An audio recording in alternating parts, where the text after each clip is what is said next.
I put a bunch of rubber bands around it and I made a nice cylinder. So the first thing you do when your neck is bothering you, you kind of lay down. Oh, just doing that right away kind of restores the curve of the neck and it feels really good. So my suggestion is to arch backwards, come straight, and then push down. And that kind of restores the curve of the neck that we lose when you sit and look at our phones and computers and whatnot. And don't worry about taking notes and writing things down. I'm gonna upload this to my story. I'm gonna upload it to YouTube later. So just kind of hang out and watch what I do. And don't worry about sets and reps. You do things until it feels good. So if you do this for 30 seconds, that's enough. I'd rather you do it several times a day than put together a half hour of trying to do exercises for the neck. So go back, straight, and push down. Ugh. After you do this and it feels pretty good, go ahead, put the towel away, and then try getting onto all fours. Now this is not a fitness class. This is just a presentation on helping your neck. So you jut it forward, and you pull it back, and then you rotate. Watch again. You push forward, you pull back, and you rotate. Don't worry about setting your shoulders. Just kind of be normal. Push it forward, pull back, and rotate to the side. And you can see I'm pretty limited. I'm normal. I'm stiff like everybody else. Push forward, pull back, and rotate. That's another good exercise to try. Then I also think about this. We're sitting a ton. So I'll show you from the side. Can you see this?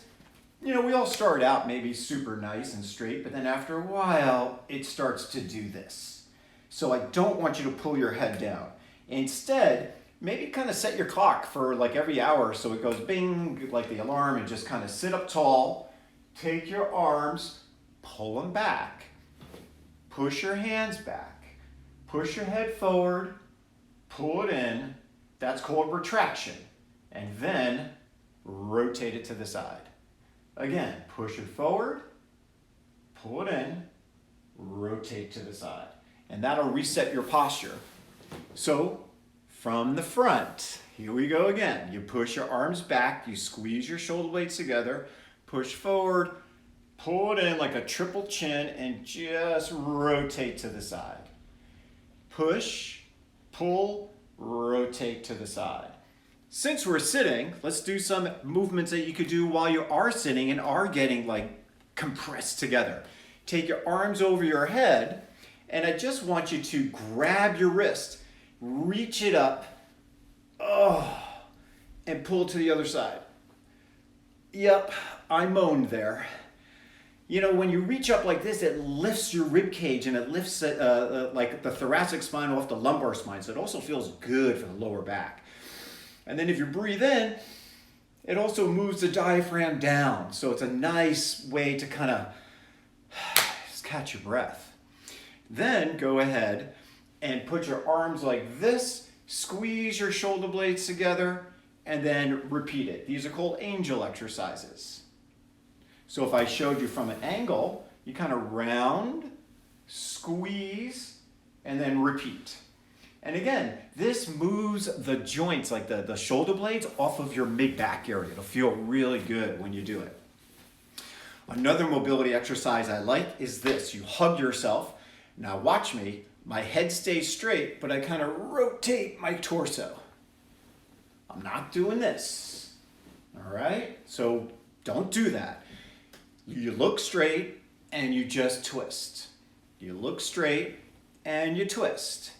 And you can see my mobility, it's okay, but man, feels good, but I'm pretty stiff. That's another great exercise to do. So mobility continues by when you have like a problem with your neck and you have nerve irritation, you want to stand up and you want to just kind of look at your thumb, make a pendulum, and just go back and forth. See, the key is to get your motion back in your neck, because when you kink your neck or it's stiff and sore, you have to get your ability to have normal range of motion again. This is really simple. And again, If you do it for like 30 seconds, that's plenty. Then, please hold. You look straight, and then you turn to try to look at something behind you. Turn to look at something behind you. These are called PNF patterns, proprioceptive, neuromuscular, facilitation. Basically a fancy way of restoring normal neuromuscular mobility. All right, what about stretching? Everybody always wants to stretch. So let's go over it. First thing you want to do, take your hand, put it behind your back. Take your other hand, put it on top of like your ear, turn to the side, and then pull. And this will give a really nice stretch to the anterior traps. Then look straight and pull again. And then look towards your armpit and pull again. And when you pull in this direction, it'll stretch out the suboccipital muscles, the muscles behind your head that cause headaches. It'll also stretch out your traps. Want to see that again? You take your hand, you put it behind you. Take your other hand, put it on top. Look over your shoulder and just tilt to the side. And when you hold the stretch, maybe 3 to 5 seconds. 3 to 5 seconds. We're not in a yoga class right now. We're doing therapeutic exercises to restore mobility and flexibility. You don't need a 30-second hold. Hold it here, then look straight and just pull to the side. Then look over and pull again. Oh, this is my favorite. I'll just hang here for the full 5 seconds. Oh. Next, there's a muscle called levator scapula. The levator scapula are elevator muscles. They take your shoulder blades and they do this. Anybody doing this right now? We're all doing that. And it doesn't allow you to breathe. So the best way to stretch the levator scap is this. Follow me on this. You take your hand, you put it behind you. Then you take your other hand, put it on top of your head. Turn your head, pull it down, and then take this elbow and pull it back. Oh yeah. And that'll stretch that muscle that attaches your shoulder blade to the neck. Want to see that again? You take your hand and you put it behind you. Take your other hand, put it on your head, turn to the side, and then take this elbow and pull it back. And when you do that, that'll release tension on the levator scapula. Now look, we all get very concave. You gotta stretch the chest. So what I recommend is, just grab a pull-up bar. Everyone's got a pull-up bar, right? Just kidding. Just grab onto any object and just hold your elbow straight and just turn to the side. And when you turn to the side, it creates a stretch through the pectoralis muscles, pectoralis major, pectoralis minor, and when you do that, the shoulders that are rounded like this begin to kind of pull back a little bit. And it releases tension, again, off of the neck area. So, I can't believe I'm out of breath. I don't know how people at Peloton do it. Now watch this. I'm going to take my hand, I'm going to turn it so the thumb is down. So you take your thumb down position, grab onto a bar, straighten your arm, and just turn. And when you do that, it stretches the biceps and something called corticopectoral tunnel. It's like the muscles that run through your arm, into your axilla, and up into your neck. And if you miss this stretch, you're missing out on releasing a lot of neck tension. So look, a lot of us over the years have developed bone spurs or disc irritation, and then it irritates the nerves. So I'm going to show you 3 nerve glides. 3. Number 1, you take your hands and you make them super wide with your fingers. You put them behind you. I'll scoot a little to the side, and you bring them all the way back, and you pull your head in, but you flap your hands. Let's say this is the one that has the nerve irritation. You turn your head this way, and then you flap. Woo! That's like the median nerve. The median nerve is like carpal tunnel. It's basically the one that goes to like your middle finger and thumb. let's say you have a nerve irritation, it's going more on your pinky side. So you take your hands and you put your thumbs in, turn it around, cup them, see what I'm doing? And then just all the way back again. Let's say this is the one that has like nerve tingling, burning, numbness down into the arm. Turn your head and just kind of flap your wings this way. And then when I was a kid, oh, that feels good too, actually. When I was a kid, I used to try to do this, but I was never really good at it. You take your fingers, you put it on your cheeks, and then you try to make like this funny face until you can kind of look through the glasses. Who knew that this is actually a nerve glide? It's like it takes the nerve from the carpal tunnel, moves it through the forearm, and moves it up into the axilla. It's a great way to kind of release nerve tension. So try it again. Fingers like this on your cheeks. Turn them until you try to make that weird funny face. Woo! And then it creates all that tension. And if you have a nerve irritation, that's going to release it because the nerve travels from the neck, under the collarbone, through your armpit, into your arm, and through different holes or tunnels within your muscles. So when you do those nerve glides, it'll take away nerve irritation. And this coming Thursday, I'm going to be doing a presentation on back pain, and we're going to go over glides that you could do to release sciatica. Anyway, come back. So we went over mobility, flexibility, and nerve glides. Now I'd like to go over some strength training. So strength training is really simple for the neck. What you do is something called isometrics. Isometrics means that you push against an object, but it doesn't move. So we're going to use the head.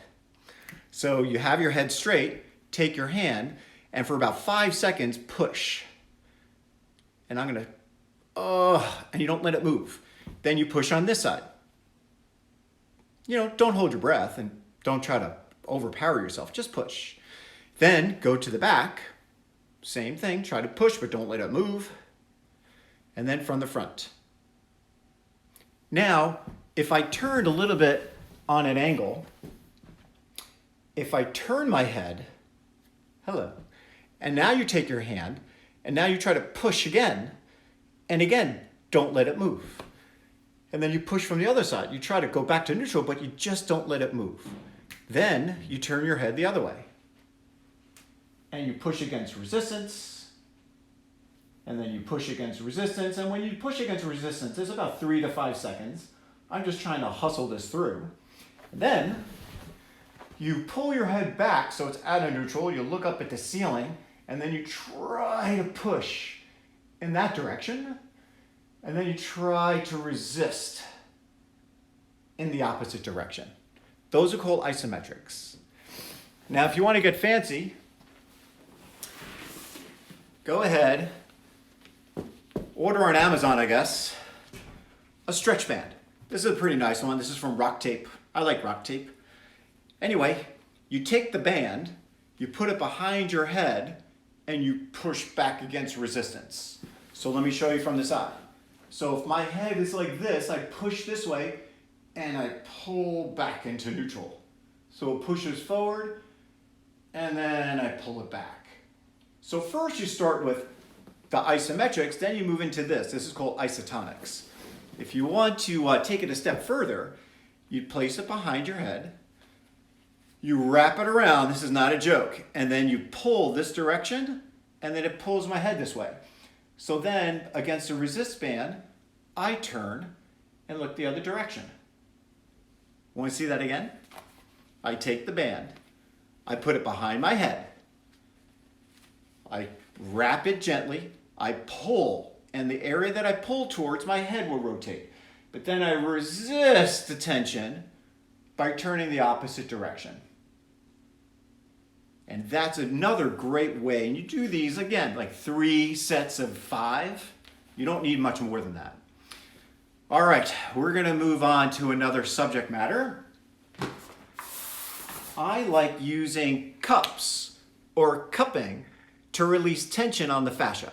But we need a model. So could I have my beautiful bride, Penny, come join me? Take a seat. Say hello to everybody, Penny. All right, so you take the cup, right? These are called rock pods, and you turn it inside out. Then, if you come underneath the collarbone, there's a tension of tissue here called a platysmus.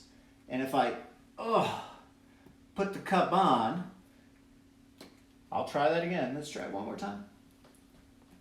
There we go.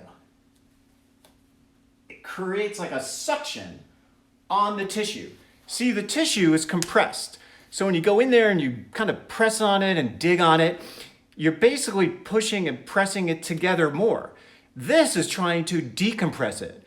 You see, you have a layer of skin, then you have a layer of fat, then you have a layer of fascia, then you got a layer of muscle, then you got fascia, then you got muscle. It's like a 7-layer cake. And we're trying to pull it apart and let it glide.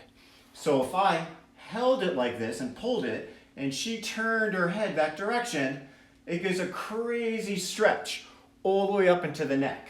Stay where you are. So I'll take another cup, turn it inside out. And can you go on a little bit on an angle? Yep. Then I'm going to go over to her upper trap. And I'm going to get this thing to turn your head this direction so we shorten the tissue. Put the cup on. Ooh. And then again. Now if I turn her head this direction and I start to pull down like this and I pull her arm behind, ooh, that gives a great stretch to the fascia while you're kind of suctioning and pulling. You know, when you use these cups, you only keep them on for like 90 seconds. Otherwise, you're going to walk around with like the octopus suction marks that you see on people, those big black and blue marks. Now, turn your body face that way. All right, let's take another cup. Look, this does not replace going to see an expert in acupuncture. Yes, Mr. Menard, you know who you are. But if you're at home and you want to try some self-treatment, this is a great way to do it. So you take the cup, turn it inside out. Now, squeeze your shoulder blades together, and I'll come right over the rhomboid. And now, see how it's kind of pulling on the fascia? You can see it's just kind of separating it. Now take your arm, turn this way, and pull it all the way across like that. And that gives like a double stretch to that area. All right, Penny, thank you so much. And when you take them off, don't just kind of pull because it creates like a suction. You got to squeeze them and then it'll come off more easily. Very nice. All right, for those of you who are still with me, I want to review TMJ. TMJ, temple mandibular joint. It causes a lot of neck pain and tension. It happens from clenching, and it happens from going to the dentist when your mouth is open for too long. Lost you there for a quick second. So anyway, temple mandibular joint. So you could massage like this, but my recommendation is to pull up and open the jaw halfway. Then pull down. Then pull in this direction. Then pull in this direction. Then look in the mirror. And then when you open your jaw, you're going to notice, does it open straight? Mine does. But some people, they open up and it goes to the side. And they do this all day.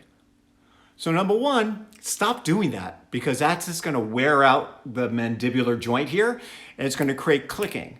So if you're trying to figure out, well, what side do I really work on? Put your fingers in your ears. It's not a joke. And you open and then you'll hear the click.